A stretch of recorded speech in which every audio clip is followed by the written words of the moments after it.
Assalamualaikum, ketemu lagi dengan Mami Kay pada pelajaran IPA tentang pertumbuhan dan perkembangan hewan.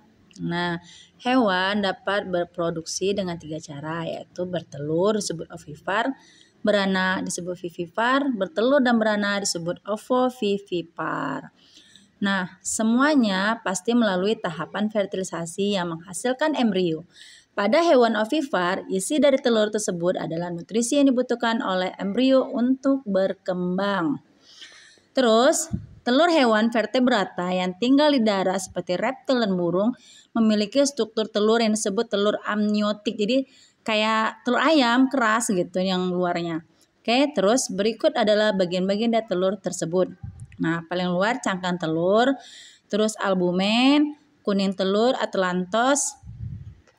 Nah, fungsi dari bagian-bagian tersebut, cangkang berfungsi untuk melindungi, membran berfungsi untuk melindungi bagian dalam, albumen berfungsi sebagai tempat terjadinya pertukaran O2 dan CO2 di dalam telur. Nah, jadi albumen itu yang ada bagian kosong. Kalau misalnya teman-teman ngelihat pernah mecahin telur, nah, ada bagian kosong itu namanya albumen. Terus kuning telur berfungsi untuk memberikan suplai makanan kepada embrio. Cairan amnion berguna untuk bantalan embrio dan sebagai penjaga kelembaban. Allantois berguna untuk menyimpan kotoran dari embrio. Nah, hewan yang ovovivipar, embrio berkembang di dalam telur yang ada dalam tubuh induk sampai akhirnya telur siap ditetaskan baru dilahirkan. Hewan vivipar, embrio berkembang di dalam tubuh induknya yang terhubung melalui plasenta seperti sapi, kambing, kucing. Nah, itu hewan vivipar, oke. Nah, pada hewan ada namanya metamorfosis. Metamorfosis adalah perubahan bentuk tubuh pada makhluk hidup secara bertingkat dari fase muda hingga dewasa.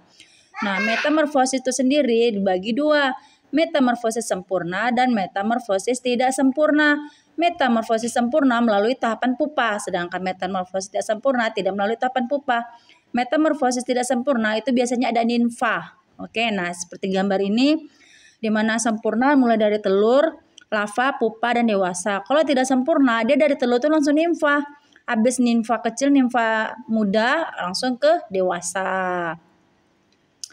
Terus metamorfosis sempurna itu kayak kata metamorfosis sempurna.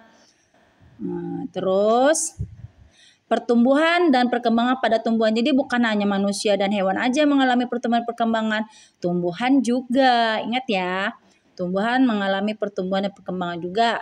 Nah, tumbuhan dimulai dari fase hidupnya dari biji. Nah, ingat ya, biji-biji. Di dalam biji terdapat embrio tumbuhan yang jika jatuh di kondisi yang sesuai, maka biji akan mulai bertumbuh jadi tanaman. Jadi biji itu kalau kena air, kacang hijau kan, langsung dia tumbuh jadi kecambah. Nah, embrio ini memiliki cikal bakal bagian-bagian tumbuhan seperti akar, batang, dan daun. Nah, embrio bertumbuh menggunakan cadangan makan yang ada dalam kotiledon. Ingat ya, kotiledon. Biji diselimuti oleh kulit biji yang sangat keras berfungsi untuk melindungi embrio dari kekeringan. Oke, ingat. Kayak kacang hijau. Ya kayak kacang-kacangan, biji-bijian. Oke. Ketika tumbuhan bertambah tinggi, maka pertumbuhan itu disebut pertumbuhan primer. Ingat ya, pertumbuhan primer berhubungan dengan sel-sel meristem primer pada tumbuhan. Nah, sel-sel meristem adalah sel yang aktif membelah. Kemudian setelah mengalami pertumbuhan primer, maka masuklah ke pertumbuhan perkembangan sekunder. Biasanya pertumbuhan perkembangan sekunder adalah ketika tanaman bertambah lebar atau diameter batang semakin besar. Hal ini disebabkan karena pembelahan meristem sekunder. Meristem sekunder yang terletak pada kambium. Nah, kambium itu bisa juga sih menghitung usia pada tumbuhan. Faktor yang mempengaruhi pertumbuhan dan perkembangan tumbuhan. Ada dua faktor ya. Faktor pertama itu faktor internal, adalah faktor yang berasal dari dalam tubuh tumbuhan. Faktor internal tersebut meliputi genetika dan hormon. Jadi pada tumbuhan itu ada hormon.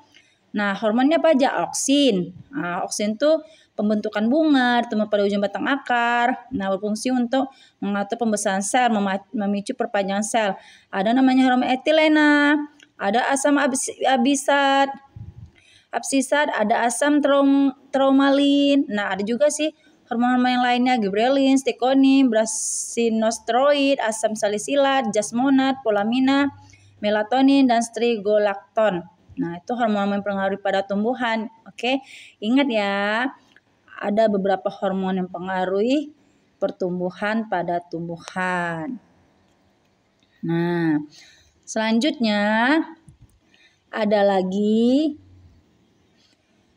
faktor eksternal, yaitu faktor yang berasal dari luar tumbuhan. Nah, faktor eksternal tadi itu berupa apa? Sinar matahari.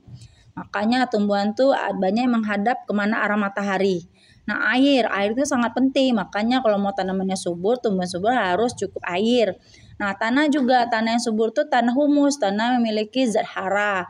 Kelembapan juga, makanya dataran tinggi daerah yang lembab tuh tanamannya subur-subur. Suhu juga mempengaruhi, nutrisi seperti pupuk. Nah, yang bagus pupuk kandang, pupuk kompos itu banget bagus untuk pertumbuhan.